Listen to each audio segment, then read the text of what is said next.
جمعۃ المبارک کو حضور اکرم صلی اللہ علیہ وسلم نے ارشاد فرمایا ہے کہ جمعے کے دن مجھ پر کثرت سے درود بھیجو۔ ایک روایت میں فرمایا جو ایسا کرے گا قیامت کے دن اس کی حق میں گواہی بھی دوں گا، اس کی شفاعت بھی کروں گا۔ ایک روایت میں فرمایا جمعہ یوم مشہود، یعنی فرشتے حاضر ہوتے ہیں اور تمہارا درود مجھ تک پہنچتا ہے۔ جب نبی رحمت صلی اللہ علیہ وآلہ وسلم سے پوچھا گیا یا رسول اللہ صلی اللہ علیہ وسلم آپ کے وصال مبارکہ کے بعد بھی ایسا ہوگا؟ تو حضور اکرم صلی اللہ علیہ وسلم نے فرمایا ان اللہ حرم علی الارض ان تاکل جساد الانبیاء، اللہ نے زمین پر حرام کیا ہے کہ وہ نبیوں کے جسم کو کھائے۔ ایک روایت میں فرمایا فنبی اللہ حی یرزق، اللہ کے نبی زندہ اور انہیں رزق دیا جاتا ہے۔ اور ایک روایت میں ارشاد فرمایا الانبیاء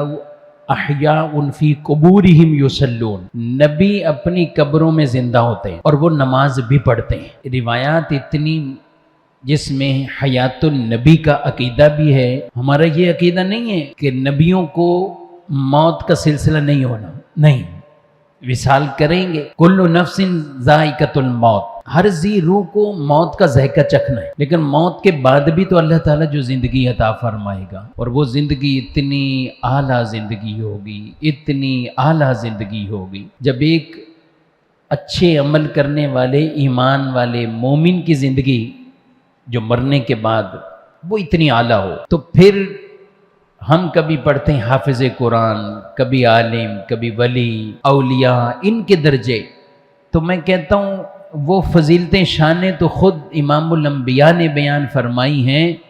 جب ان کی شانیں یہ ہیں تو خود امام الانبیاء کی زندگی وہ قبر مبارکہ میں کتنی اعلیٰ ہو۔ تو یہ عقیدہ ہمارا کہ وصال کیا ہے لیکن قبر میں حیات ہیں، اور وہ اللہ نے انہیں ایسی حیات عطا فرمائی ہے، سبحان اللہ، نمازیں بھی ادا ہوتی ہیں نبیوں کی اور انہیں رزق بھی دیا جاتا ہے۔ اور یہ خاص جمعے کے پہرائے میں حضور اکرم صلی اللہ علیہ وسلم نے اس چیز کو بیان بھی فرمایا ہے۔ اللہ ہمیں جمعۃ المبارک کی برکتوں سے مالا مال فرمائے، اور جمعے کے دن بطور خاص درود پاک کثرت سے ہم سب کو پڑھنے کی بھی توفیق عطا فرمائے۔